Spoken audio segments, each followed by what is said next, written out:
எல்லாமே வந்து உங்ககிட்ட எவ்வளோ காசு இருக்கோ அதுக்கு தகுந்த மாதிரி வந்துட்டு நீங்கள் இந்த பிஸ்னஸை ஸ்டார்ட் பண்ணலாம். ஆல்ரெடி வீடியோ போட்டிருக்கேன். இது ஒரு ரெஃபரன்ஸுக்காக நான் உங்களுக்கு வந்துட்டு சொல்கிறேன். ஓகேங்களா? 8.50,000. அடுத்தது இப்போது ஃபார் எக்ஸாம்பிள் இப்போது இதுக்கான எக்ஸ்பென்ஸ் எவ்வளோ ஆக போகுது? இந்த 8.50,000 நான் போட்டு நான் வந்துட்டு ஆடு பிஸ்னஸ் ஸ்டார்ட் பண்ணிட்டேன் அப்படின்னா இதுக்கு எவ்வளோ செலவு ஆக போகுது அப்படிங்கிறத பற்றி நம்ம பார்ப்போம். இப்போ தீவனங்களுக்கு ஒரு 2 lakhs. ஓகேங்களா? அடுத்து மருந்துகள் மற்றும் மருத்துவர்களுக்கு வந்துட்டு ஒரு 50,000. அடுத்தது வேலைக்காரர் உங்களுடைய பண்ணையில் வேலை செய்கிறவங்களுக்கு ஒரு 1.20,000. ஓகேங்களா? அடுத்து பிற செலவுகள் இதர செலவுகள் எக்ஸ்பென்ஸ்னு சொல்லிட்டு 30,000. ஸோ டோட்டலாக வந்து பார்த்தீங்கன்னா 4 lakhs. ஓகேங்களா? 4 lakhs வந்துட்டு பார்த்தீங்கன்னா 4 லட்ச ரூபா உங்களுக்கு வந்துட்டு பார்த்தீங்கன்னா அதாவது செலவுகள் மட்டுமே ஆகுது ஒரு வருஷத்துக்கு. ஓகேங்களா? இப்போது அப்படியே அந்த வருமானம் எவ்வளோ வரும் அப்படின்னு கேட்டிங்கன்னா 2வது வருடத்துலேருந்து இது ஃபஸ்ட்டு வருஷம் வந்துட்டு 4 lakhs எக்ஸ்பென்ஸ் ஆகுது.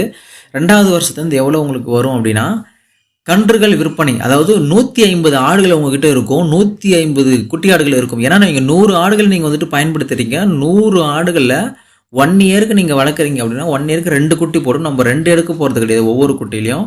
அதில் 1.5 ரேஷியோவில் போட்டிங்கன்னா 150 குட்டிகள் உங்களுக்கு கிடைச்சிருக்கும். 150 இன்ட்டு மினிமம் ரேட்டு 4,000 போட்டிங்க அப்படின்னா 6 lakhs உங்களுக்கு கிடைக்கும் 2வது வருஷம். ஓகேங்களா?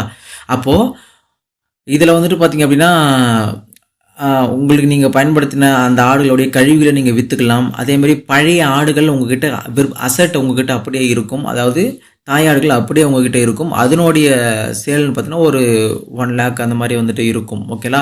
ஸோ இது எல்லாமே அசட்டு, அதை விட்டுருங்க. மொத்தமாக பார்த்தீங்கன்னா வருமானம் அப்படிங்கிறது ஒரு 7 lakh ப்ளஸ் இருக்கும். ஒரு 7 lakhக்கு மேலே இருக்கும் உங்களுக்கு மொத்த வருமானம். ஸோ லாபம் வந்துட்டு சுமார் ஒரு ஆண்டுக்கு வந்து பார்த்தீங்கன்னா 3 lakhs அந்த மாதிரி வந்துட்டு இருக்கும். 3 lakhs உங்களுக்கு ஆவரேஜாக வந்துட்டு இருக்கும் நீங்கள் 100 ஆடுகளில் நீங்கள் பண்ணும்போது வந்து பார்த்தீங்க அப்படின்னா.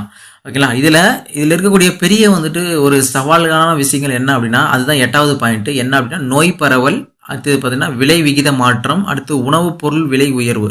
அப்படின்னா என்ன அப்படின்னா இப்போ நோய் பரவல்லாம் திடீர்னு ஒரு நோய் வந்துட்டு உங்களுக்கு வந்து அட்டாக் பண்ணிவிட்டு உங்களோட ஆடுகளை ஃபுல்லாக வந்துட்டு டோட்டலாக க்ளோஸ் பண்ணிடும்.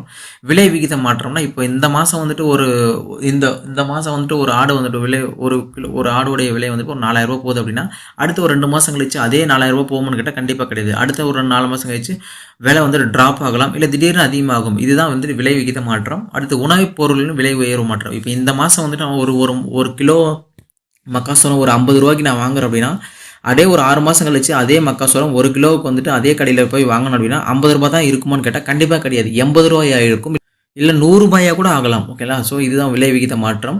அதுதான் வந்துட்டு இதில் இருக்கக்கூடிய பெரிய சவால்கள். ஓகேங்களா? அடுத்து சந்தைப்படுத்துதல். இப்போது சந்தைப்படுத்துதல் அப்படின்னா என்ன அப்படின்னா 9வது பாயிண்ட்டு. இப்போ மார்க்கெட்டிங் பண்ணுறதுக்கு எப்படிலாம் மார்க்கெட்டிங்